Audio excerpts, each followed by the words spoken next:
बिस्मिल्लाहिर्रहमानिर्रहीम। अस्सलाम वालेकुम नाज़रीन, मैं हूं आमशरी आरिफ हमीद भट्टी। आज 1 सितंबर लाहौर से। नाज़रीन, वज़ीर आज़म पाकिस्तान इमरान खान का हिकमत अमली से बरवक़्त फ़ैसले से अपोजिशन बुलबुला उठी, घबराहट आ गई। वज़ीर आज़म पाकिस्तान ने क्या ऐसा किया कि अपोजिशन के तोते उड़ गए? क्यों घबरा गई? अब वज़ीर आज़म की हुकूमत गिराने की बजाय क्यों अगले इलेक्शन की शफाफियत के लिए कोशिशें कर रहे हैं? वज़ीर आज़म पाकिस्तान ने हदायत कर दी है कि 2023 का इलेक्शन इंतखाबात इलेक्ट्रॉनिक वोटिंग से होंगे, जिस पर अपोजिशन में माथा बिछ गया कि जिन्होंने एक एक हल्के में 20-20, 25-25 हज़ार वोट बनाए थे, उनके लिए मुश्किलात में इजाफा हो जाएगा। दूसरी तरफ शहबाज शरीफ बड़ा तेज़ी के साथ मुफाहमत के साथ आगे बढ़ रहे थे, लेकिन उनके खिलाफ उनकी भतीजी मोहतरमा मरियम नवाज़ और शाहिद हक़ान अब्बासी ने कोई ऐसा मौका हाथ से नहीं जाने देते जो उनके बयानिए को डैमेज करने की कोशिश करते हैं। तीसरी तरफ फवाद चौधरी वज़ीर इत्तलात ने कहा है कि अपोजिशन इलेक्शन छोड़े, आने वाले दिनों में इनकी बड़ी क़यादत गिरफ्तार होने वाली है। वज़ीर आज़म साबक नवाज शरीफ बाहर बैठ के मुल्क में जहरीला प्रोपेगेंडा करने की बजाय आके वकीलों से मशावरत करे, क्योंकि नैब ने आज ही राना सनाउल्लाह के बारे में रेफरेंस भी दायर करने की इजाज़त मांग ली है। क्या आने वाले 2 सालों में अपोजिशन की बड़ी तादाद को अदालतों से सज़ा हो सकती है? क्या इन हालात के बाद PTI को ओपन माहौल मिलेगा? क्या अपोजिशन की क़यादत गिरफ्तार होने के बाद इमरान खान को अपनी जमात को मुतहिद रख सकेंगे? क्या इस 2 सालों में वो महंगाई, बेरोज़गारी और करप्शन के ख़ात्मे के लिए कोशिशें कर सकेंगे? ये एक ऐसे सवाल हैं जिनके जवाब आपको बताने की कोशिश करेंगे। नाज़रीन, जबकि आज वज़ीर आज़म के मशीर बाबर अवान ने भी कह दिया है कि कंटोनमेंट में धांधली का रोना रोने वाले सारी उम्र धांधली से जीतते रहे हैं, अब इन्हें शफाफ इलेक्शन रास नहीं आ रहे। ये शफाफ इलेक्शन के लिए नहीं, धांधली के लिए कोशिशें कर रहे हैं। उन्होंने कहा कि इनका रोना बता रहा है कंटोनमेंट के इलेक्शन में कि इन्होंने पहले हिम्मत हारी, अब इलेक्शन भी हार रहे हैं। नाज़रीन, वज़ीर आज़म पाकिस्तान इमरान खान जब से आए थे वो इलेक्शन इसलाहात का अपोजिशन को दावत देते रहे, लेकिन अपोजिशन टाल मटोल करती रही। इस पर एक इलेक्ट्रॉनिक मशीन बनाई गई वजारत साइंस व टेक्नोलॉजी के मुताबिक। पहले तो ये ख्याल था कि इसमें थंब इम्प्रेशर होंगे, लेकिन अब कहा जा रहा है इसमें थंब इम्प्रेशर फिंगरप्रिंट नहीं है, जिस पर अपोजिशन इसको कह रही है कि ये धांधली का एक तरीका है, हम इसको तस्लीम नहीं करेंगे और वज़ीर आज़म की इस्लाहत का हिस्सा नहीं बनेंगे।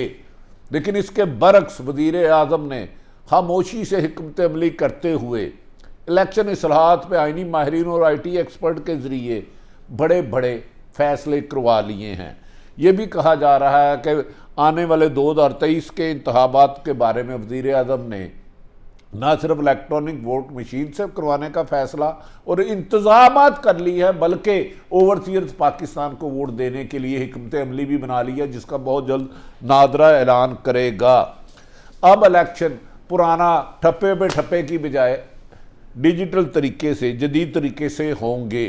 इलेक्ट्रॉनिक मशीन में इस्तेमाल करने का फ़ैसला हतमी कर लिया गया है। अपोजिशन जो मर्ज़ी कर ले, वज़ीर आज़म का कहना है कानून साजी होगी और होकर ही रहेगी। इस कानून साजी में हम इलेक्ट्रॉनिक मशीन को इस्तेमाल करेंगे और ओवरसीज़ पाकिस्तान को वोट का हक देंगे, जिनकी 90 लाख तादाद बनती है। अपोजिशन का ख्याल है कि ओवरसीज़ पाकिस्तानी ज़्यादातर वज़ीर आज़म इमरान खान और PTI को वोट देंगे और इनके 90 लाख जो वोट हैं वो इलेक्शन पे असरात डालेंगे और नताइज तब्दील हो जाएंगे। 2018 के इलेक्शन में बहुत सारी ऐसी सीटें थी जो 2-2.5 हज़ार से एक MNA हारा था। अगर इसी तादाद में पड़ती है तो इलेक्शन के नताइज कुछ बेहतर तब्दील हो सकते हैं। नाज़रीन, कहा यह भी जाता है कि नून लीग को मालूम हो गया है कि उनका बयानिया नवाज शरीफ, मरियम और मौलाना फजलुर रहमान का पिट चुका है, एंटी इस्टेब्लिशमेंट और अदलिया के खिलाफ पिट चुका है। अब वो इसीलिए इस सिलसिले में कंटोनमेंट बोर्ड के इलेक्शन में शिकस्त नज़र आने के गरज से, ये हुकूमती दावा है, गरज से शोर डालना शुरू कर दिया कि हुकूमत सरकारी वसाइल इस्तेमाल कर रही है और उनके लोगों को डरा धमका रही है ताकि वो धांधली से जीत सके। इस सिलसिले में आज बाबर अवान ने वाज़ेह तौर पे कहा है ये अपोजिशन की बुकलाहट का नतीजा है कि सारी उम्र धांधली से जीतते रहे। पहली दफ़ा शफाफ इलेक्शन जो कंटोनमेंट बोर्ड में होते जा रहे हैं इन्हें कबूल नहीं है। नाज़रीन, दूसरा नून लीग के लिए अब एक बुरी खबर ये है कि इनकी ज़्यादातर लीडरशिप, आज खुसूसन राना सनाउल्लाह के खिलाफ आमदन से ज़्यादा असासों का केस का रेफरेंस की इजाज़त मांग ली गई है। इसके अलावा मुस्लिम लीग की लीडरशिप, मेन लीडरशिप तकरीबन काफ़ी लोगों के खिलाफ नैब में करप्शन और असासे, आमदन से ज़्यादा असासों के रेफरेंस दायर कर दिए गए हैं, जिस पर कहा जाता है कि अगर ये फैसले होते हैं तो मुस्लिम लीग नून की एक बड़ी लीडरशिप कानून की गिरफ्त में आ सकती है। ताहम इसका फैसला अदालतें करेंगी। राना सनाउल्लाह के खिलाफ रेफरेंस दायर हो चुका और शहबाज शरीफ भी एक रेफरेंस उनके खिलाफ दायर हो चुका, जबकि हमजा शहबाज के भी। क्या आइंदा 2023 में अपोजिशन जमातें और पीपल्स पार्टी और नून लीग रेफरेंस के खिलाफ बचने के लिए वकला के केस करेंगे या इलेक्शन मुहिम चलाकर इलेक्शन में कामयाबी हासिल करते हैं? ये एक बड़ा सवाल बनता जा रहा है। हुकूमती वज़रा अब खुसूस खुलकर ऐलान कर रहे हैं कि अपोजिशन के रहनुमा जेल जाएंगे। इस सिलसिले में नाज़रीन, नून लीग की सारी उम्मीदें ये हैं कि आर्मी चीफ जब चेंज होगा तो शायद उनके लिए हालात बेहतर हों। ये बात मैं नहीं कह रहा, ये वफाकी वज़ीर इत्तलात फवाद चौधरी ने दावा किया है कि मुस्लिम लीग नून जो कि करप्शन में फंस चुकी है, उनकी तमाम मेन लीडरशिप के खिलाफ रेफरेंस दायर हो चुके हैं।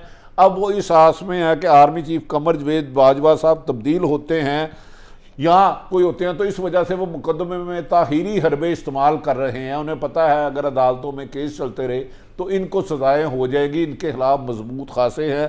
ताहम फवाद चौधरी ने इस मौके पर अदालती सुकम का भी जिक्र किया कि फैसले इसलिए नहीं हो सकते कि अदालती। दूसरी जानिब शहबाज शरीफ के खिलाफ पार्टी में भी एक ग्रुप उनके से नाराज़ नज़र आता है, खुद वो मफामत की तरफ जाना चाहते हैं, जबकि आज ही उनकी भतीजी ने उनके इस मफामत के बयानिए से इख्तलाफ किया है और शाहिद हकान अब्बासी ने उनकी मुखालफत में अक्सर बयान देते हैं। जैसे ही शहबाज शरीफ कोई मौक़िफ़ अपनाते हैं तो उसके बरक्स शाहिद हकान अब्बासी उसको टोक देते हैं। कहा जाता है कि शाहिद हकान अब्बासी नून लीग में नवाज शरीफ का मुतबादल खुद को समझते हैं, इसलिए वो शहबाज शरीफ को अपने रास्ते की सबसे बड़ी रुकावट शाहिद हकान अब्बासी समझते हैं और इसीलिए मरीम नवाज से वो करीबी मनासब रखते हैं। दूसरी तरफ पार्टी का एक बहुत बड़ा ग्रुप आपस में इस बात का शिकार है कि ये मौका हुकूमत के खिलाफ महंगाई, बेरोज़गारी और करप्शन के खिलाफ सड़कों पर आना है, लेकिन पार्टी के क़यादत के तकसीम होने की वजह से एक पेज में ना तो हम आवाम के साथ राब्ते रखने में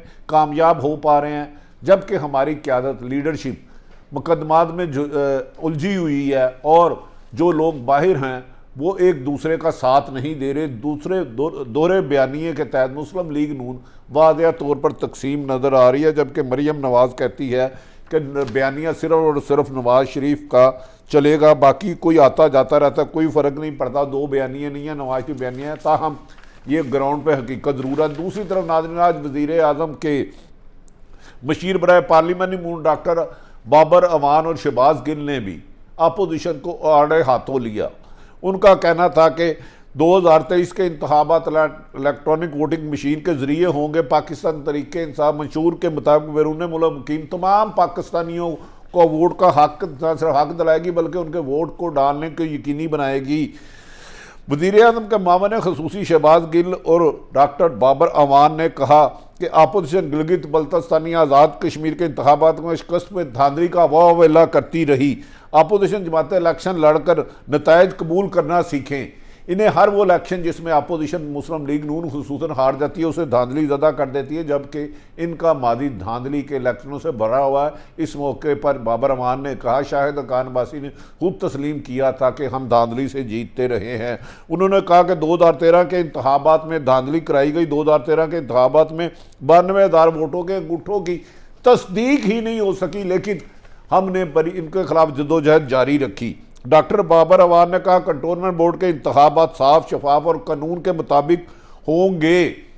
उन्होंने कहा कि अपोजिशन कंटोनमेंट बोर्ड को मुतादा बनाने और एहतसाब से बचने के लिए शोर शराबा कर रही है, जिसकी हुकूमत परवाह नहीं करेगी और शफाफ इलेक्शन को यकीनी बनाएगी। बाबर अवान का यह भी दावा था कि 2023 के इंतखाबात इलेक्ट्रॉनिक वोटिंग मशीन के साथ ही होंगे और पार्लियामेंट का मुश्तरका इजलास जल्द बुलाया जाएगा और इंतखाबी इस्लाहत पर कानून साजी करके अपोजिशन को बोलने का मौका ही नहीं दिया जाएगा और उनका शोर मैटर नहीं करता। उन्होंने कहा जाली वोट बनवाने वालों को इलेक्ट्रॉनिक वोटिंग मशीन का खौफ है। उन्होंने कहा कि इलेक्ट्रॉनिक वोटिंग मशीन समेत इंतखाबी इस्लाहत के हवाले से अपोजिशन की तजावीज़ फिर मांग रहे हैं और उनका खैर मकदम करते हैं। अगर अपोजिशन ने कोई पॉजिटिव इंतखाबी इस्लाहत की तजावीज़ दी तो उस पर भी अमल दरामद कराया जाएगा। 2023 के शफाफ इंतखाबात के लिए इलेक्शन कमीशन ऑफ पाकिस्तान के साथ मुकम्मल तामुन करेंगे। उन्होंने कहा कि मौजूदा हुकूमत के तमाम वसाइल सिर्फ और सिर्फ साफ शफाफ इंतखाबात कराने के लिए इस्तेमाल किए जा रहे हैं। इस मौके पर बाबर अवान ने कहा कि ओवरसीज पाकिस्तानियों को वोट का हक देना चाहते हैं। 2021 कानून साजी का अमल मुकम्मल किया जाएगा। सुप्रीम कोर्ट के हुक्म के मुताबिक कोई भी इंतखाबी हल्का खाली नहीं रखा जा सकता। लीगल सिस्टम बेहतर बनाने के लिए इस्लाहात की शद ज़रूरत है।